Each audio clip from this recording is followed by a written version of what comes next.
Good day. Today is Monday, 5th May 2025. And before I get into the Ukrainian discussions, the Ukrainian part of this video, I think it might be useful to discuss briefly recent developments in the Indian-Pakistani confrontation. There are reports that the Indian military is preparing for a major operation against Pakistan, but there are also telltale signs that there's now a scramble to try to get negotiations between India and Pakistan underway, and that at least one of the parties, probably Pakistan, is now urgently asking Russia for mediation, to exercise its good offices as a mediator between these two countries, between Pakistan and India. And I ought to say that this is perhaps not entirely surprising. There are reports, I should say, in the Indian media, which claimed that Pakistan is very short of ammunition, to be precise, artillery shells, that it would only have about 4 days of artillery shells if an all-out war with India were to begin.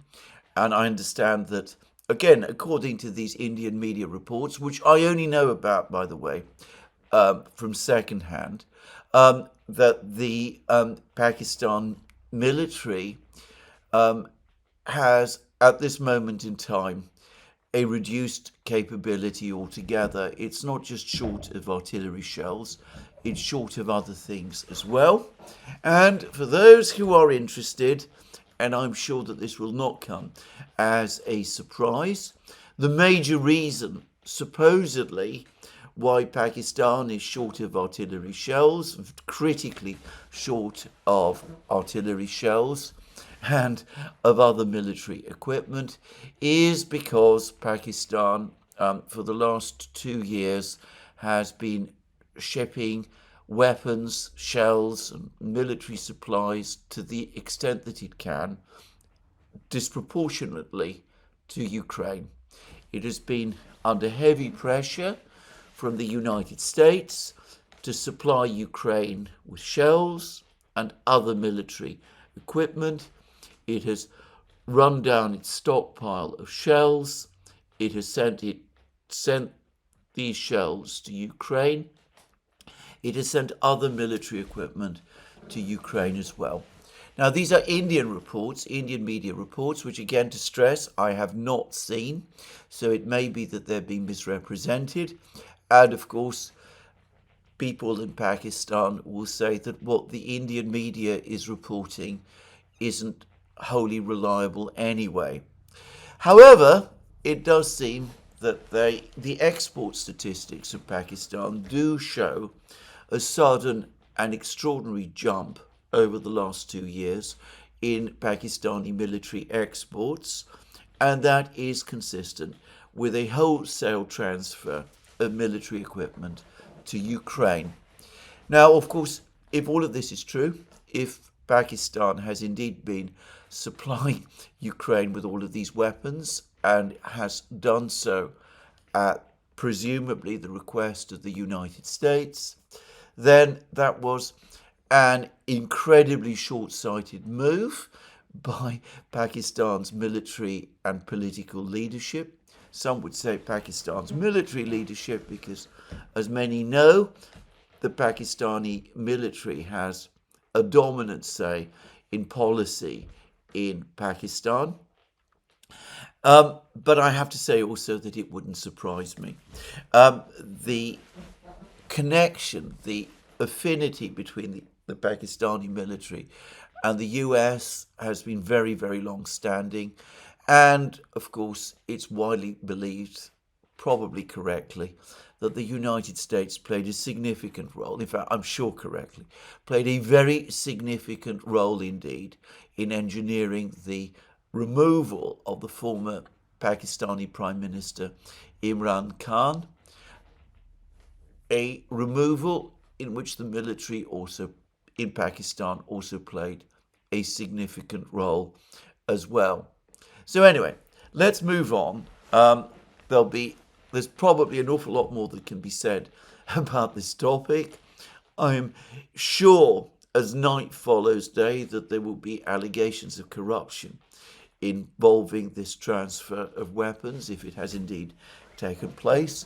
I would not be surprised if those allegations were true, but I don't want to move beyond what I actually know. Let us discuss the moves towards mediation, which are clearly taking place, or so it seems to me. The first thing to say is that this morning, the Pakistani ambassador to Moscow, Mohammed Khalid Jamali, gave what looked to me like a very urgent interview to the Russian news agency TASS.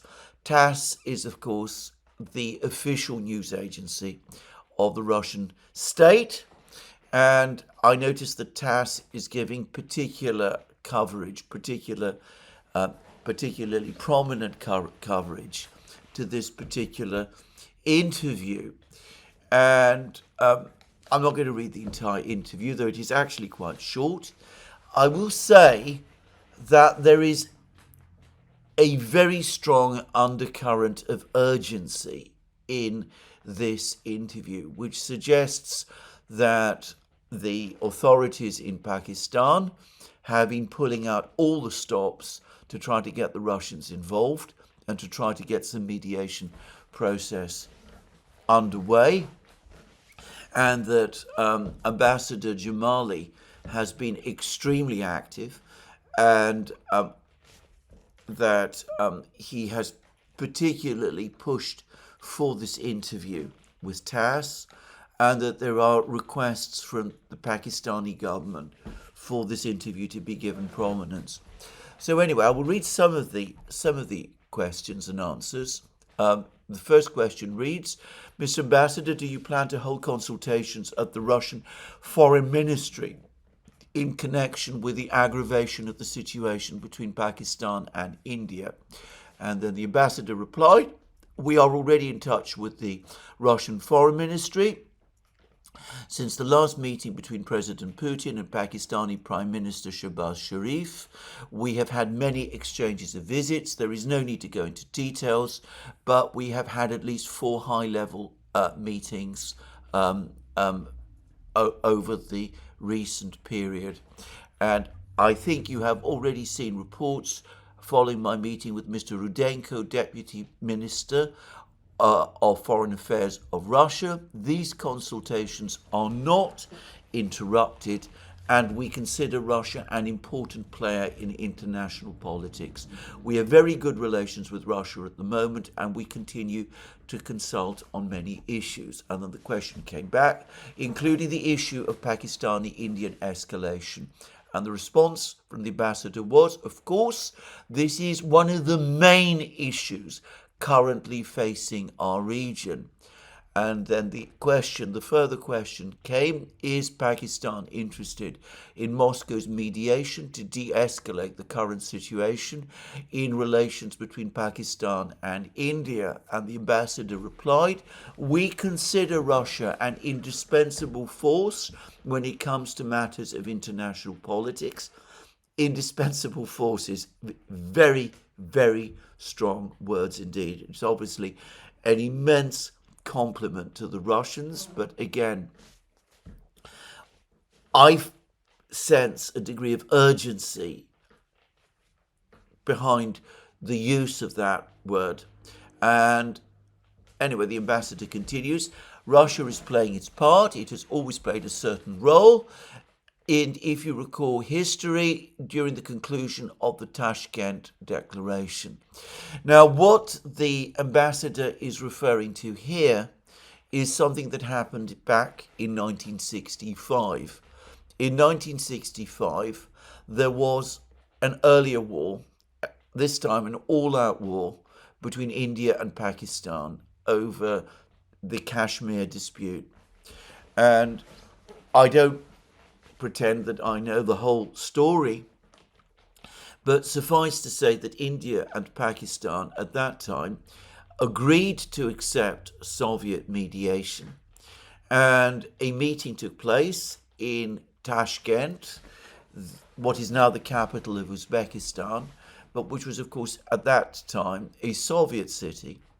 And the meeting was chaired by the then Soviet Prime Minister Alexei Kosygin.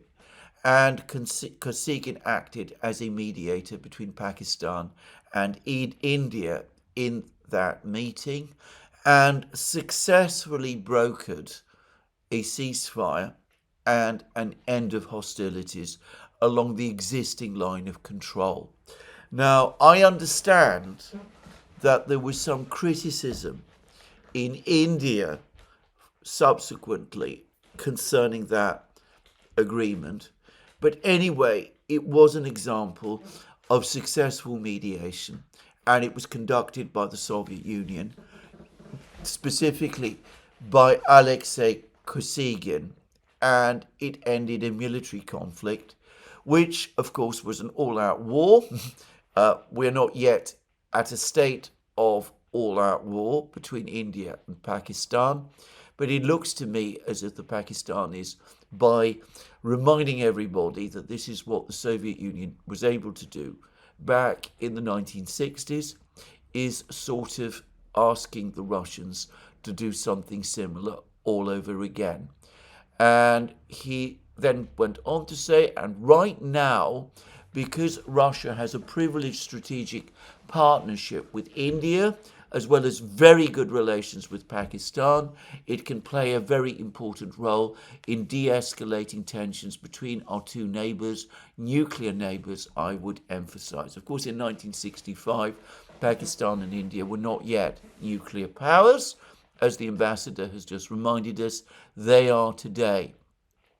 And all of these questions and answers clearly look to be pre-prepared, by the way. The question at TASS then puts the question, will Pakistan welcome any efforts by Russia to reduce the level of tension in Pakistani-Indian relations? And the ambassador replied, as I said, due to Russia's special relationship with both countries, Russia has a great advantage in reducing tensions between the two countries. That's for sure. And then we're told, the next question, again from TASS, is Pakistan interested in some kind of platform for negotiations with India, for example, in Moscow? And then comes the giveaway, because the ambassador then says, this is the next step. At this point, we need to see if the other side is ready for this or not. We made official statements after the recent incident in Pahalgam, that's the terrorist incident in Kashmir, when literally 10 minutes later the Indian media and leaders began to accuse Pakistan. And then there's a long discussion, and the long and the short of it is that that is clearly a request for mediation by the Russians, and we see that this is the next step, according to the Pakistani ambassador. Perhaps a meeting between the Indians and the Pakistanis in Moscow, with the Russians fulfilling a mediation role. And then further down, over the course of the interview, the TASS asks the ambassador, would Pakistan cooperate with an official investigation of the incident, the terrorist incident, and one which was conducted by Russia? And he responds, we are open. We want this investigation to be conducted and this blame game to stop. And then inevitably he brings in China as well and suggests that China might also have a role in the investigation. China, of course, is an ally of Pakistan. So that looks to me very clearly as evidence that Pakistan, finding itself perhaps in a very dangerous and difficult position, is now asking Russia to intervene and to try to broker some kind of ceasefire between Pakistan and India, with Pakistan apparently already giving promises that it will cooperate with an international investigation of the terrorist incident, this time conducted by Russia, with perhaps China also involved. Now, at some point, and I don't know the exact timing, but at some point, either before or after this interview by the Pakistani ambassador was given to TASS, Modi, the Prime Minister of India, and Vladimir Putin, the President of Russia, had a telephone conversation. And the Russians have provided an interesting readout, which I will now read. The President of Russia once again expressed his sincere condolences over the death of Indian citizens killed in a barbaric terrorist act committed on April 20th in Pahalgam, Jammu and Kashmir. Both leaders emphasized terrorism must be fought against uncompromisingly in all its forms. During the conversation, an emphasis was made on the strategic nature of the special privileged partnership between Russia and India.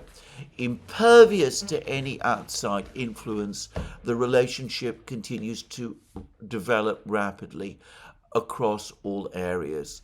Then Modi congratulates Putin on the anniversary of the great victory, which will be celebrated on the 9th of May. Modi was, of course, expected to attend that celebration, but he wasn't able to go because of the crisis with Pakistan. The readout says that a representative of India will take part in the anniversary events to be held in Moscow. And then we read that the Indian leader confirmed his invitation for the President of Russia to visit India to hold the traditional annual bilateral summit. The invitation was graciously accepted. Now, there's no mention here of mediation, of the Russians fulfilling a mediation role, but I would not be at all surprised if that was actually the main topic of the whole discussion. So we're not yet there. Pakistan, this is my guess, but Pakistan, from the tone of the interview given by the Pakistani ambassador to TASS, is now asking the Russians urgently to agree to mediate between Pakistan and India. They've already agreed to an independent investigation of the terrorist incident, apparently an investigation in which the Russians will play some sort of role. And in some context or in some way, Modi and Putin have spoken. And I suspect that Putin will be looking to see whether Modi is indeed interested in mediation by Russia of this dispute. Well, there it is. Now, I'm going to say something else briefly here before I move on to other topics, which is that if it is indeed the case that the Pakistani military put themselves in an incredibly difficult military position by shipping weapons on a mass scale to Pakistan, then they were fools. That's the first thing. And the second is that it must be particularly humiliating in that kind of situation to have to turn to Russia for mediation, to ask Russia for mediation, and to ask Russia, in effect, to help Pakistan get itself out of this confrontation with India. Again, to stress, there is speculation on my part here. I don't know what the exact relationship between Pakistan and Ukraine is. I don't know whether those Indian media reports are true. But assuming they are true, then Pakistan has surely been given an object lesson not to follow the bidding of the neocons in Washington. stripping itself of weapons, doing things that are frankly hostile to Russia, the country that the Pakistani ambassador says has very friendly relations with Pakistan, and finding itself later in a position where it has to turn to that same friendly country against which it did that hostile act, has to turn to it for help. Now, again, to repeat, there is some degree of speculation on my side, but you can see how all of the pieces, if I can put it like that, fit together. And I strongly suspect that, again, my inferences here are correct. Of course, knowing the Russians, knowing Putin, he's most unlikely to point that out to the Pakistanis in quite the way that I have just done. But I suspect that quietly, if a meeting in Moscow does take place, there will be people on the Russian side who will say to the Pakistanis, what on earth did you think you were doing?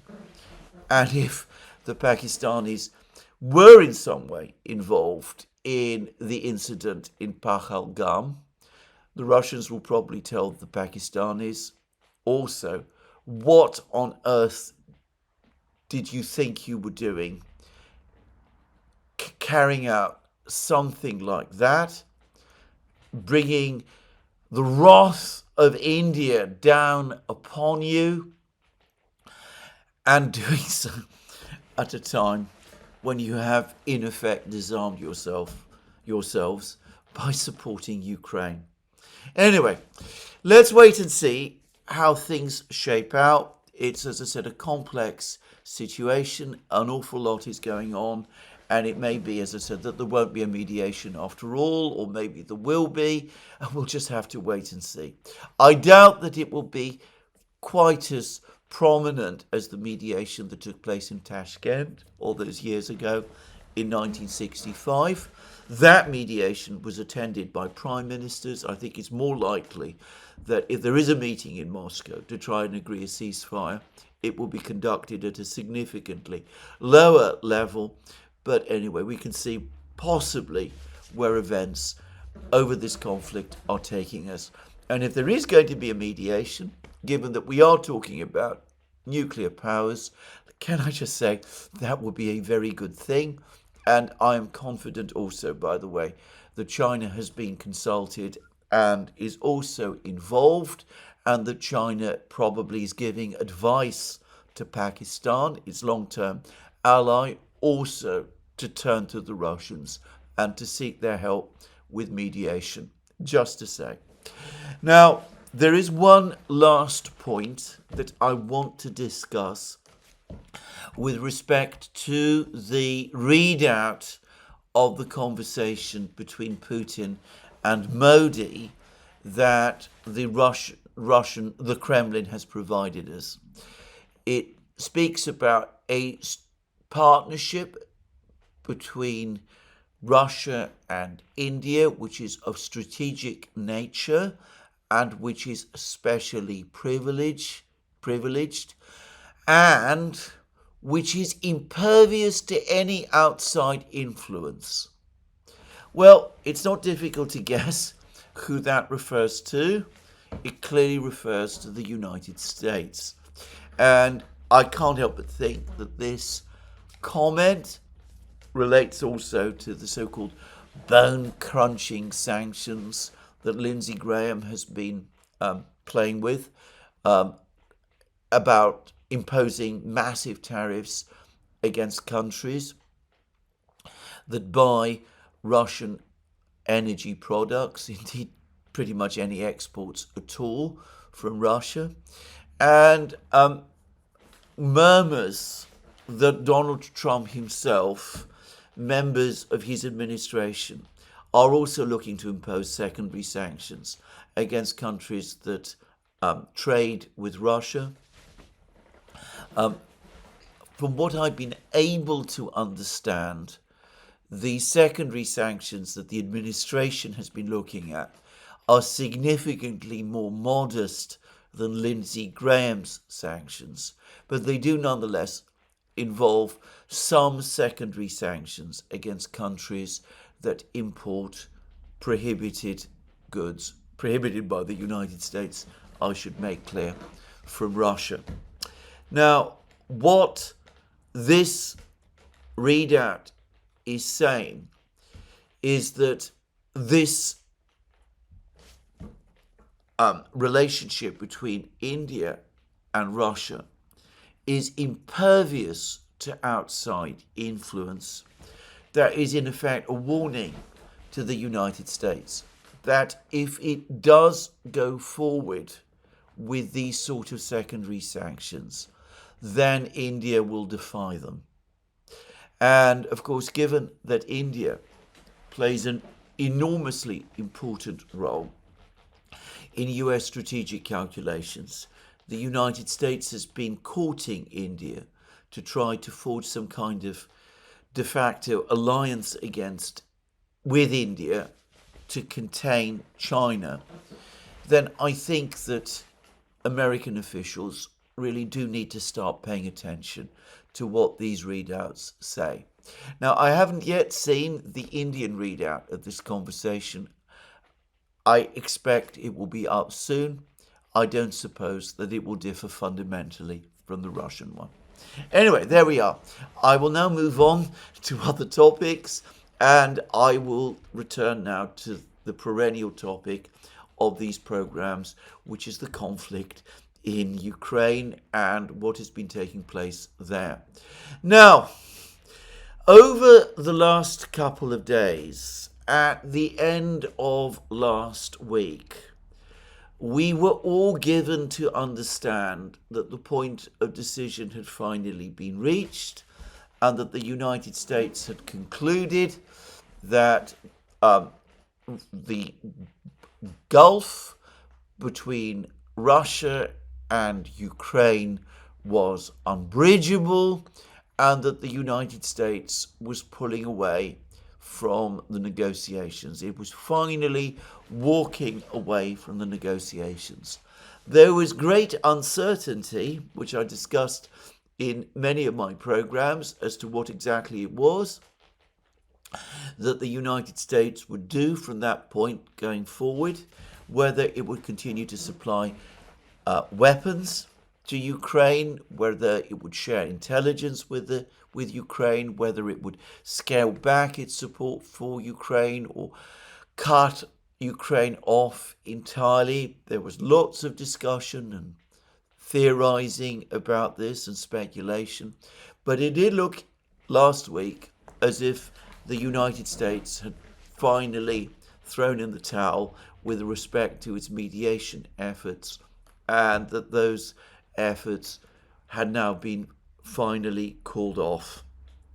And then Donald Trump spoke.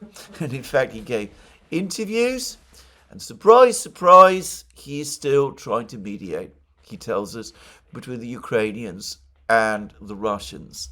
Things continue to move forward. Apparently, they're going well. There are, of course, problems. One side seems to be more amenable to negotiations than the other. He can't, this time, at least he's admitting now, he can't guarantee that the negotiations will be successful. He speaks about the loathing that the Ukrainians and the Russians, Putin and Zelensky, feel for each other. But nonetheless, and despite that, negotiations of some kind are still taking place, and the United States continues to be involved in them.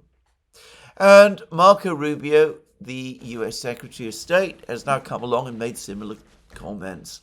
He's also spoken about how the United States has lots of other priorities. China is a more important priority for the United States than Ukraine is.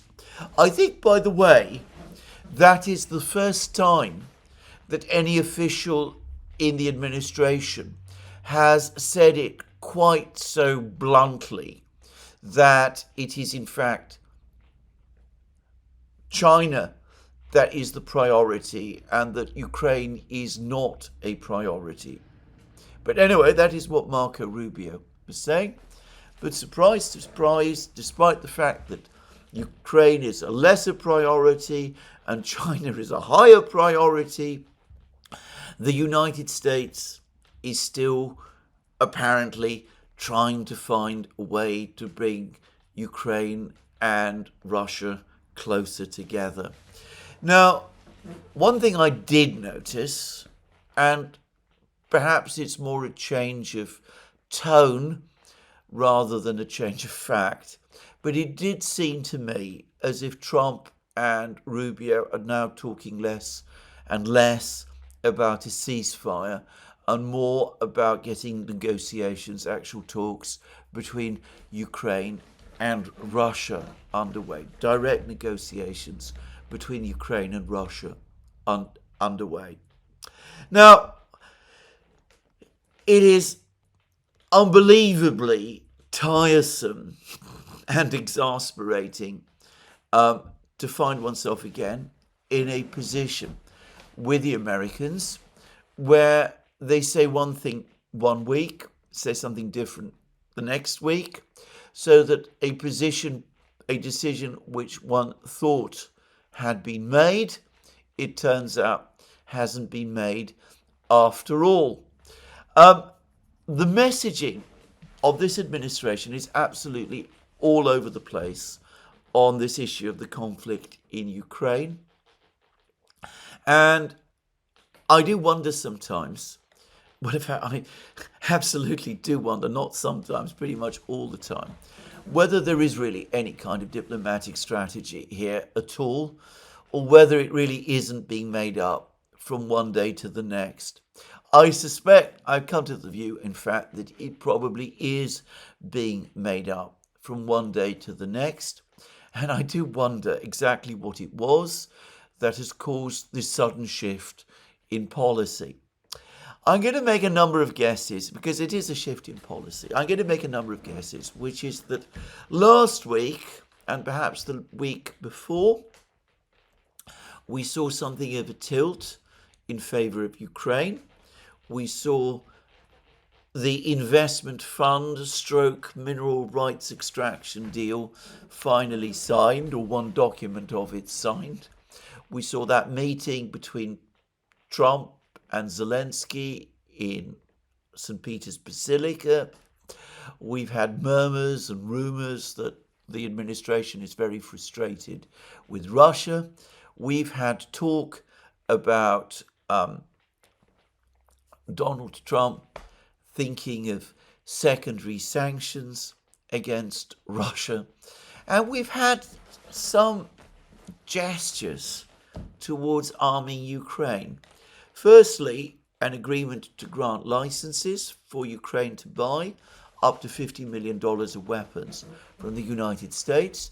I don't think that this is actually, and I want to stress this again, a transfer of weapons from the United States to Ukraine. It's more a license to sell certain weapons to Ukraine. It's not even clear to me that there's a contract in existence for this sale or that the weapons have even been allocated. But anyway, there was this request to Congress for that license.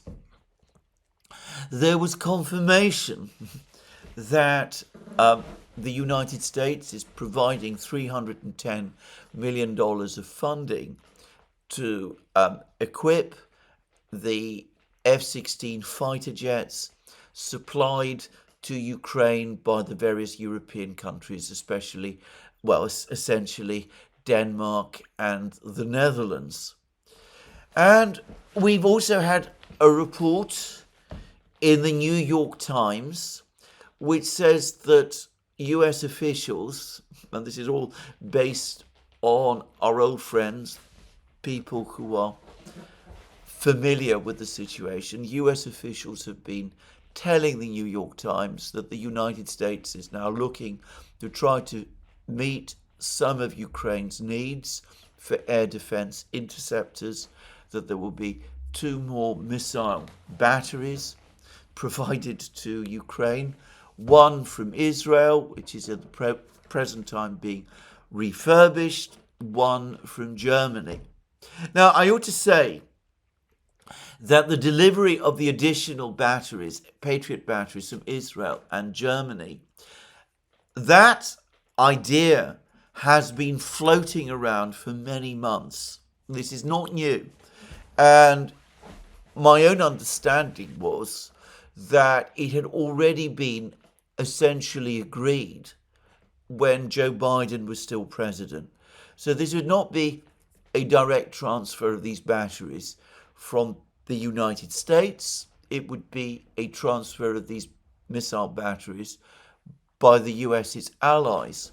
But of course the United States is involved. It must greenlight this transfer. It must provide some degree of technical backup. And ultimately, if these batteries are supplied to Ukraine, it must also supply the interceptors, the Patriot missile interceptors, because Germany and Israel don't make them.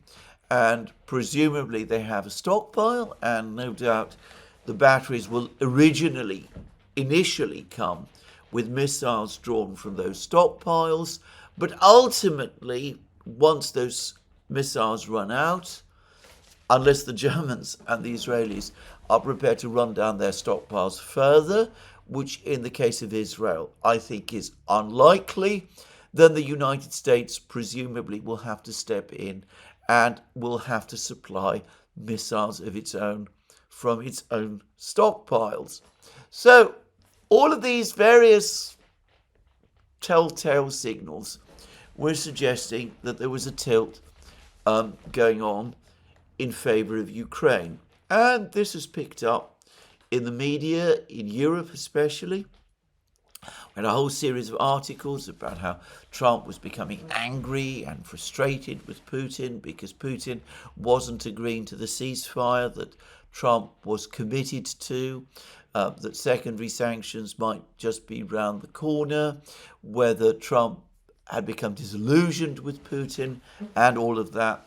And all of that did in turn also suggest that the United States, the Trump administration, Donald Trump himself, were realigning with Ukraine and were gradually reverting to the policies of the Biden administration of sanctions against Russia, weapons for Ukraine, and basically nothing more.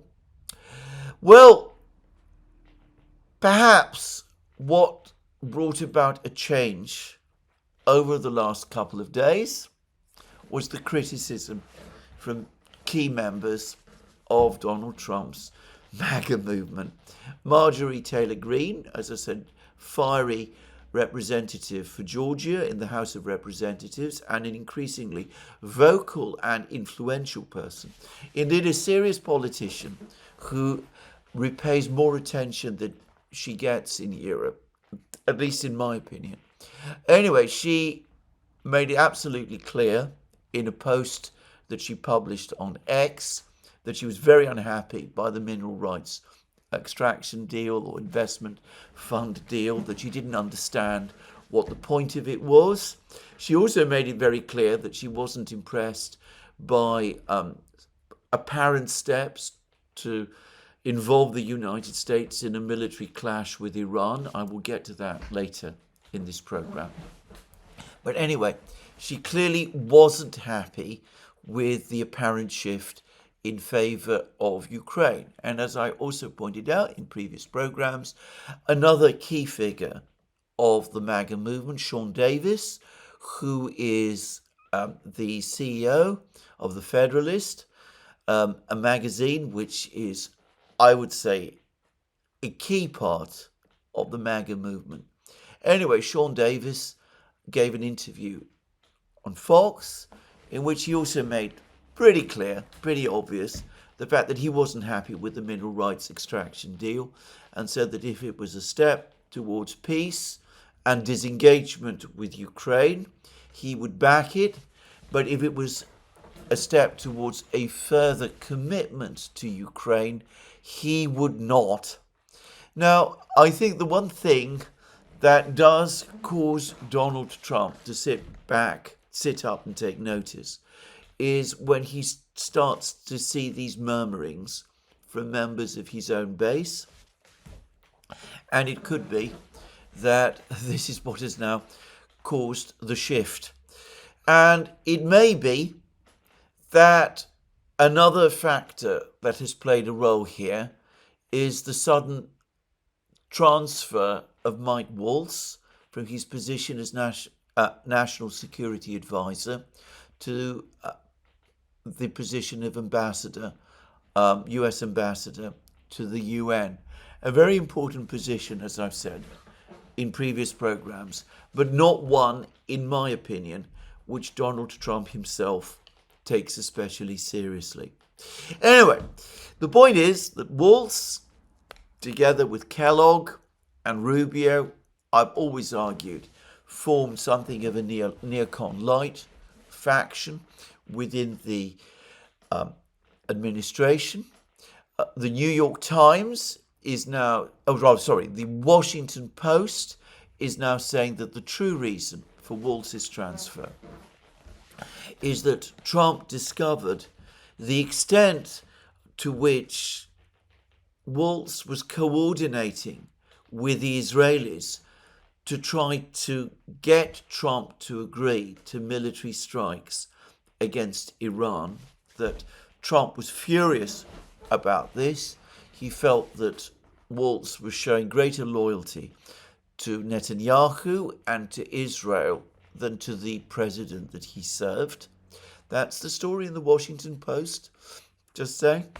And anyway, the point is that the transfer of Waltz from the position of National Security Advisor to the UN ambassadorship will also have removed an advocate for Ukraine within the White House.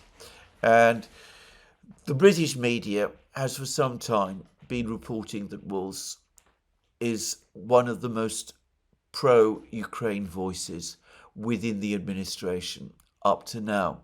So it could be that all of these various intrigues and moves have caused Trump to shift position, and whereas previously he'd given the impression that he'd walked away from the negotiations but was starting to support Ukraine and was signing deals with them, now he talks about the negotiations still being ongoing. And importantly, he now says that he wants to meet Vladimir Putin. And he's floating for the first time the possibility of an actual meeting, in-person meeting with Putin in Saudi Arabia, which Donald Trump is going to be visiting in the middle of May. Now, the Russians, again, have clearly been taken by surprise by all of this, because obviously they were not informed about it in advance. Peskov, who is Putin's spokesman, has said that obviously a meeting with Trump is a very good idea. It might even be necessary, but it's a meeting that has to be carefully prepared, and the Russians have not been clearly given any indicator that it was coming. And well, the Russians clearly don't seem to know quite how to respond at the moment. I'll read out what Peskov says. In many ways, we believe it, that is to say the summit meeting between Putin and Trump, the proposed summit meeting in Saudi Arabia between Putin and Trump, is of course necessary. It must be appropriately prepared, and this requires efforts at a wide variety of expert levels.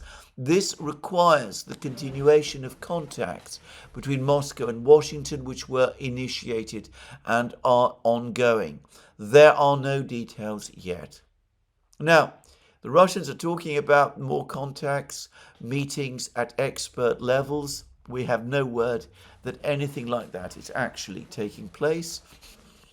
There were reports some days ago of another meeting in Istanbul between the Americans and the Russians, but my guess is that that was mostly about sorting out the continued problems about the operation of the respective embassies. It doesn't look as if there's been any serious preparations for a meeting between Trump and Putin in the middle of May, and the Russians again have been taken by surprise and are scrambling to decide how to respond. They don't want to reject a meeting outright. On the other hand, clearly they don't feel that it has been properly prepared so far. I'm going to add that from a Russian point of view, from Putin's own personal point of view, a meeting between himself and Trump is going to have problems if it is going to happen this month. On the 7th of May, Xi Jinping arrives in Moscow. There are going to be 4 days of meetings between the Russians and the Chinese, between Putin and Xi Jinping. We're getting more and more reports that big, important agreements are going to be concluded over the course of these meetings, and there will probably be signatures. And I've already floated the possibility that we might actually see the final agreement for the Power of Siberia 2 pipeline, though I want to stress again that I don't know that this is a fact. Now, other important leaders are also coming to Moscow over this same time period. So Lula is coming from Brazil, Fico and Vucic are also coming from Europe. It's likely, well, the Vietnamese leadership is also coming. There will be other leaders as well. All of them are coming expecting to meet Putin.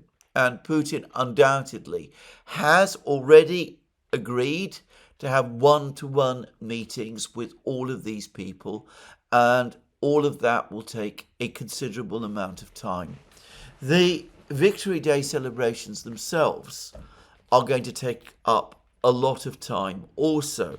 There is going to be the parade on Red Square. There's going to be the Immortal Regiment's March, when the families, the Russian families of Soviet soldiers who fought and died during the Second World War will parade in Red Square through the Kremlin, and not just through Red Square and the Kremlin, but through the main streets of Moscow. There will be all kinds of other events. This is a month when lots of things happen. And going forward in a few weeks' time, I mean a relatively short space of time, there is the St. Petersburg International Economic Forum, a major forum attended by the Russian leadership, including Putin himself, to which also foreign leaders and foreign business people will be invited, and in which Putin is expected to give a keynote speech. So where is he going to find the time in all of this for a summit meeting with Donald Trump in Riyadh? Well, if he must, he will find the time. And even if the meeting has not been fully and thoroughly prepared in advance, the Russians will probably feel, if Trump insists on a meeting, that they can't ultimately say no. But again, these very rushed meetings probably are not the best way to conduct discussions. And what exactly is it that Donald Trump expects Putin to say at this meeting, which Putin has not said publicly already? Putin has already told Trump's envoy, Steve Witkoff, that Kellogg Minus, the peace plan that was proposed 2 weeks ago now, 10 days ago now, during the meetings in Paris and London, that won't fly, that the Russians can't accept it. The Russians, Putin, have already told Trump that a unconditional ceasefire is out of the question. Putin has repeated the long-standing Russian position that negotiations, direct negotiations between Ukraine and Russia ought to begin, and that the Russians are ready for those negotiations. Zelensky, of course, has rejected that idea. Zelensky insists on a ceasefire first, and then negotiations only after, without Ukraine making, in the meantime, any sort of commitments at all. A position which the Russians have consistently rejected. Putin has given a long interview to his favourite journalist, Pavel Zarubin, in which, as I pointed out in my programme yesterday, he has spoken about how he was repeatedly deceived in the past by the Ukrainians and by the Western powers, that he agreed to ceasefires that weren't honoured, and agreed to a negotiating formula at Minsk, which the Ukrainians simply used to spin out the conflict indefinitely, even whilst they rearmed. So Putin has already set things out very fully and very thoroughly. What does Donald Trump expect that Putin is going to agree to at a summit meeting in Riyadh, which he has not said already? The only thing I can think of is that Trump now wants a public declaration, perhaps a joint statement between himself and Putin, that there should be direct negotiations between Russia and Ukraine. Now, that would indeed put a great deal of pressure on the Ukrainians, on Zelensky himself, to agree to those negotiations. But again, judging from Zelensky's behaviour up to now, he will almost certainly reject the demand, and the Europeans almost certainly will back him. And it's unlikely that such a joint demand from Russia and the United States would actually move the process, the negotiating process, forward in any substantive way. In fact, we would be stuck in exactly the same position in which we are in at the present time. Perhaps at that point, with Zelensky rejecting negotiations, direct negotiations with Russia, then maybe finally Trump will walk away from the negotiations and might start saying that he's not going to be providing any further support for Ukraine. But we have been here so many times already. Is anybody at that point, if Trump really is going to say something like that, is anybody going to really take it seriously? Unless concrete action follows, it will seem to me as if another summit meeting will have happened, leading nowhere and with no effective result. Now, one thing I would say, and I have already made the same point in a program that Alex and I have done on the Duran, which will probably be appearing tomorrow, is that Trump, having essentially given an awful lot to Zelensky over the last 2 weeks, having given Zelensky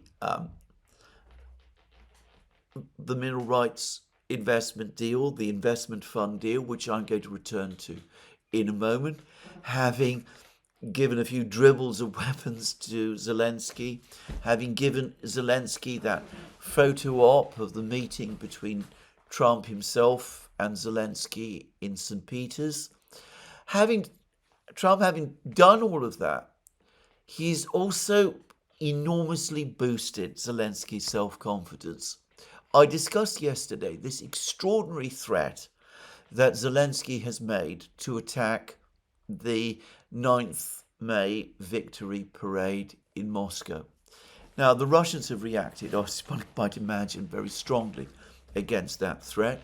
There are rumours, they are only rumours, but they're almost certainly true, that the Chinese government is also furious and has contacted the key governments in Europe and has told those governments under no circumstances must such an attack take place, and if such an attack does take place, there will be all hell to pay, which I interpret to mean that China will then become a party to the conflict, which will mean Chinese military and economic assistance being provided to Russia.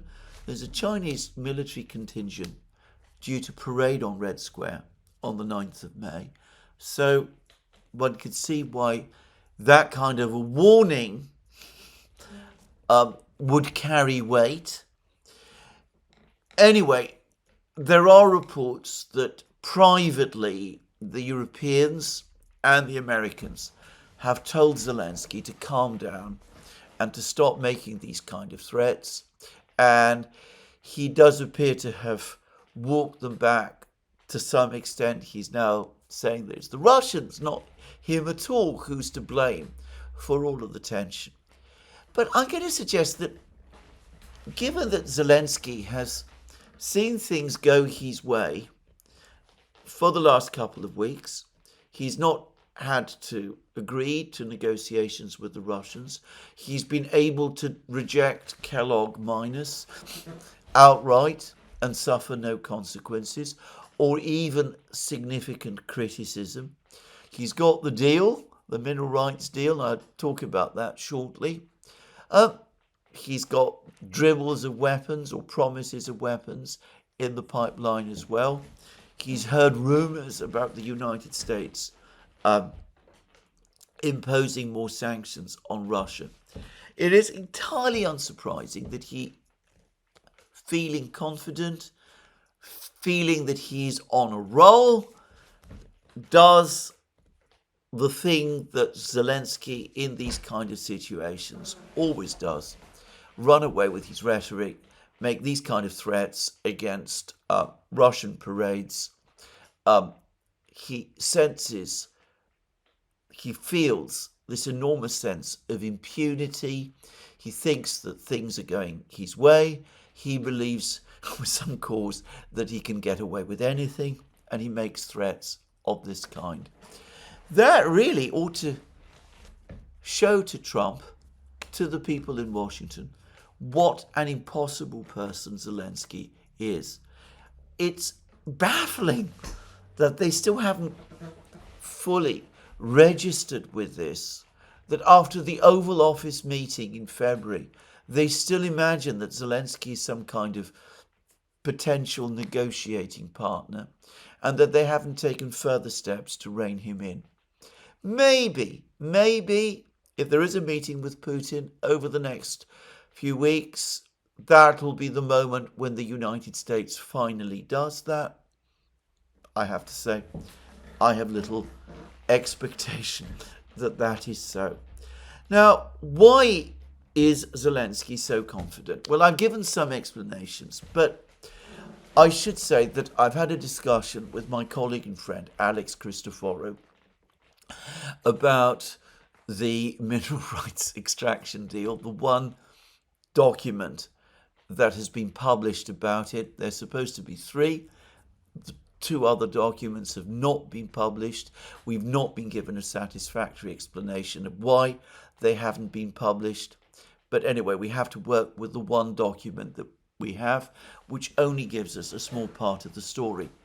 And I've already said, I've read this document and I've not been able, it has never made any very great sense to me. And in my program yesterday, I discussed Strana's account of this document, and it's clear that it didn't make very much sense to them either. Well, over the course of this discussion, Alex Christoforou, I think, nailed it. He said to me that this is basically a document intended to continue the grift. And that brought everything into focus. And when seeing it in those terms, I immediately began to understand what this document was. Everything suddenly fell into place. And in fact, it reminded me, finally, it not only made sense to me, but it reminded me of certain other documents of that nature that I have seen in the past. Because what is being discussed here, what this one agreement that we have seen actually does, and it really needs to be stressed again, is it's not really a development plan to develop Ukrainian resources, natural resources. It's a fund. It sets up a fund. Now, you could say that it's a fund, but funds obviously have to have accounts. The Ukrainian economics minister says that the funds will remain in Ukraine for the first 10 years. Funds, as I said, have to have accounts. If the funds are going to remain in Ukraine for the first 10 years, then the account will be located in Ukraine. So what we have, in effect, is a kind of offshore account, an offshore bank account being set up in Ukraine, into which both the Ukrainian government and the United States government, which is to say American taxpayers and others, will pour in money. The purpose, the theoretical purpose, is to develop Ukrainian natural resources. But is there anybody on planet Earth who has any real sense of the realities, who generally believes that that is going to happen, who generally believes that money, tens of billions of dollars of money, being placed in an account in Ukraine is actually going to be used for that sort of purpose? After all, no less a person than Mike Waltz recently said in an interview that Ukraine is one of the most corrupt countries in Europe, which is, by the way, absolutely true. So, to me, this whole thing reminds me, once again, very much of Afghanistan 24 years ago, directly after the United States established its position in Afghanistan. There was talk about developing Afghanistan's natural resources. I remember that there was an awful lot of talk then about the enormous mineral riches that Afghanistan was supposed to possess. That all turned out to be massively exaggerated. There was also talk about pipelines from Central Asia to transport oil and gas across Afghanistan to the Red Sea and all that. None of that, of course, saw the light of day. But hundreds of billions of dollars were poured into Afghanistan in military aid, in economic aid, in financial assistance. $3 trillion worth, according to some estimates. And, well, suffice to say that what came out the other end in terms of things that were actually built and constructed in Afghanistan seemed very paltry by comparison. There was no, for example, mass construction of railways in Afghanistan. I mean, much talk over many years about building railways in Afghanistan, but little sign of that. Some airports were refurbished. A couple of roads were resurfaced. There was a fair amount of investment in Kabul itself, in the consumer economy there, but one can't speak of any great industrial transformation of the country. Afghanistan was a grindingly poor country before these $3 trillion entered Afghanistan, and it continued to be a grindingly poor country after all of those funds, all those trillions entered Afghanistan. And what exactly happened to all that money? Well, we don't really know. There's been all kinds of reports about how poor the accounting was, how everything has gone astray and is all over the place, and nobody really knows exactly where all the funds went. And what is even more disturbing, very few people seem to care. I am going to suggest that this is exactly what this new fund that has been created is all about. It's a mechanism to do something very similar to what happened in Afghanistan.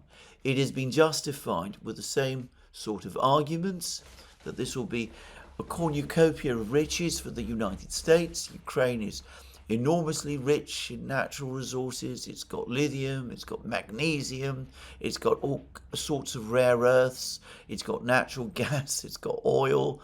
There's been all kinds of wiser, more prudent people who say, well, hold on, there isn't actually that much there at all in terms of rare earths. As for all of these other things, well, they can still be found and developed more profitably in other places. And there are so many uncertainties about developing, say, natural gas and oil fields in Ukraine anyway, that investing trillions in doing so, or billions in doing so, is not really a good idea. Now, Alex Christoforou has been pointing out for years that there has been this endless conveyor belt of money out of the United States into all of these various projects around the world. NATO itself, to some extent, functions in this kind of way. A lot of the money doesn't remain in the countries to which it is purportedly sent, to Afghanistan or to Ukraine. I suspect an awful lot of the money ends up in all sorts of other places where it serves all kinds of other purposes. But of course, what it does do, what this constant movement of money into a country does, is that it does create beneficiaries within these countries, people who are close to the movement of all of these funds, and it binds them together. It binds them together and to the United States and to whoever it is that the United States is supporting in that kind of country. If you go back to Vietnam, by the way, it was not that different, not as developed or as huge as it is today. Afghanistan was on a different scale from anything I've ever seen. But you can see the same story play out in Ukraine again. And this gives us, I think, the clue to why Zelensky is so optimistic at the present time, because the money flow looks like it's going to resume, or perhaps he believes it will resume. And of course, not only is it possible, I'm just floating this, that he might personally benefit from this. More importantly, as a result of that money flow, the various members of the Ukrainian political elite who have been looking to him to provide them with the financial umbrella, if I can put it like that they are used to, they will now feel that Zelensky has indeed acted to secure their interests with the Americans and is going to keep the money flowing. So that will bind them closer to Zelensky even than they already are. It will mean that his political position in Kiev, which has already looked stronger than it has been for some time, will be further consolidated, and that means that he doesn't have to worry, basically, about any potential conceivable political challenge. He will remain president of Ukraine right up to the moment when it is time for him to leave and to take the plane with the suitcases and fly to Miami or Paris or London or the south of France or wherever it is that he intends to go. And if it isn't a plane, well, it might be a train, but whatever it is, that is the exit that he probably is already preparing. So, looked at in that way, this deal makes complete sense. The only question is how it came about that the Americans agreed to it after all that Donald Trump himself has been saying about it. He has been talking about getting this mineral rights extraction deal done in order to extract money from Ukraine, in order to reimburse American taxpayers for the hundreds of billions of dollars the United States has previously sent to Ukraine. The actual vehicle that is being created seems more likely to do the opposite. Yes, once it starts making a profit, money will presumably come out that can be cashed in. But if the economics minister, the Ukrainian economics minister, is right, that will not be for 10 years once the fund starts, after the fund starts operating, because in the meantime, for those 10 years, all the money will remain in Ukraine itself. Now, Article 6 of this agreement does appear to contain a provision which says that any further future weapons deliveries to Ukraine made by the United States will be treated as an American contribution to the fund. And many people have assumed that that is the primary purpose of this fund. That is what the Vice Chairman of Russia's Security Council, Dmitry Medvedev, for example, appears to think, judging by a comment that he has himself posted. And I could see how it might work like that. But I don't think that this is the primary purpose of this vehicle. The rest of the document doesn't seem to me to read as if that is the purpose. I'm afraid, like Alex Christoforou, looking at this document, it does seem to me to be a mechanism to keep the grift going. Now, just to finish, we are told that there are these two other documents that have either been signed or have not been signed. Perhaps they exist, probably they exist, but until they're produced, we can't really be sure. It's been said that the really key document is the limited partnership document, which is absolutely true, based on what we said, the one that will actually allocate responsibilities and management functions as between the parties. The fact that these two documents are being held back, not just from the people of Ukraine, but also from the people of the United States, that they have not been published there, to my mind, also clearly points to this thing being a mechanism to perpetuate a grift. And, well, if it was not the case, why not publish them?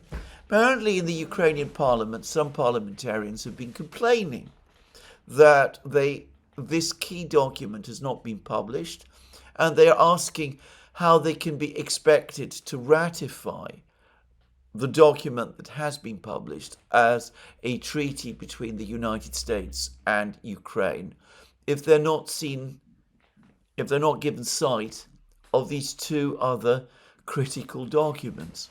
Well, Zelensky is not producing the documents.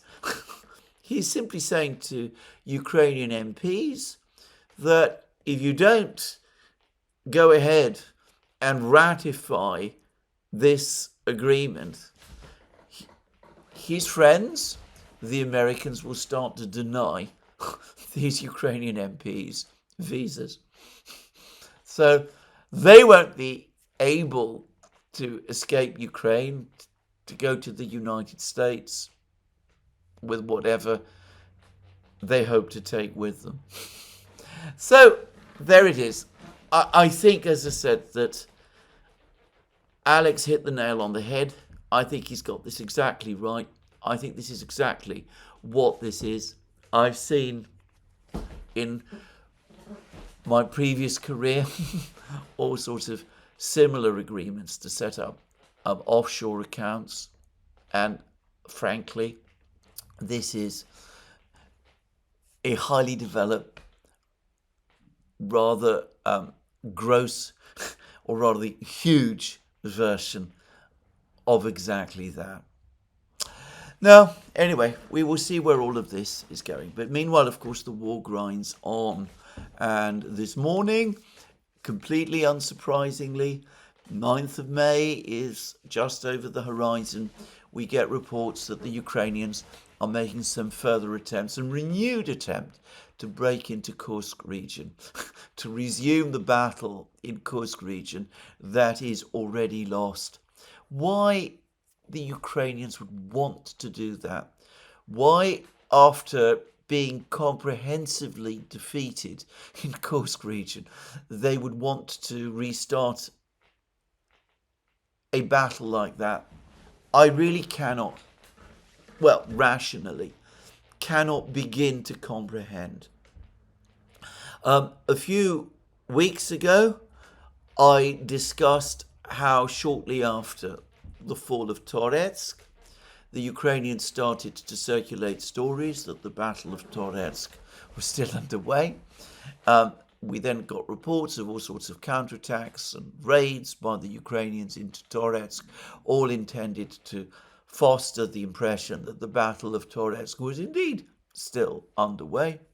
All of those attacks failed. All of those attacks left the Ukrainians with heavy losses. But for a couple of weeks, the image, the story about continued battle for Toretsk was all over the media, the Western media. And even as of today, from my understanding, the Ukrainians are still denying that Toretsk is indeed under Russian control. I discussed yesterday in my program an analysis of the war done by the former US military officer Alex Vashinin about how Ukraine constantly throws away lives of its soldiers to pursue PR goals. We saw that with the Toretsk attacks. We are seeing this again with this latest incursion into Kursk. None of this detracts in any way from Ukraine's major operational crisis, which, as of the time of my making this program, is getting much, much worse. Now, there are reports now that the Russians have made very big breakthroughs in the Konstantinovka area, and that the situation there is moving rapidly towards crisis. 1, 2, 3, 4, 5. There are also reports of major Russian advances around Pokrovsk, a very heavy shelling of Pokrovsk, and of continued advances by the Russians most specifically in the village of Udachnya, southwest of Pokrovsk, but along the railways from Kotlino towards Pokrovsk itself. And, well, we're still uncertain as to what exactly is happening in southern Pokrovsk, where it looks as if a Russian reconnaissance group briefly entered the town, or perhaps not so briefly. Maybe they're still there a couple of days ago. But I would say that given that this is very much a holiday period in Russia, we're caught between two holidays, the 1st of May and the 9th of May. The amount of information one gets about the overall military situation is not always as comprehensive as it was, though if you spend time, which I propose to do over the course of today, trying to get it all together, probably you can get a fairly detailed picture. My sense, again, is, as I said, that especially in the Konstantinovka, Liman and Pokrovsk areas, things are now starting to move very fast. I saw that our old friend Andrei Marochko essentially says the same. He says that the line of engagement is actively moving, almost breathing anew, whilst the Liman sector was previously characterized by mainly positional battles. Our troops are now demonstrating increased activity across several areas. They have begun to push forward in the Kupiansk region, located in the northern part of the Lugansk People's Republic zone of responsibility, as well as the Donetsk direction, notably near Toskoye. Toskoye is, of course, this village just west of Siversk, Solidar and Chasov Yar.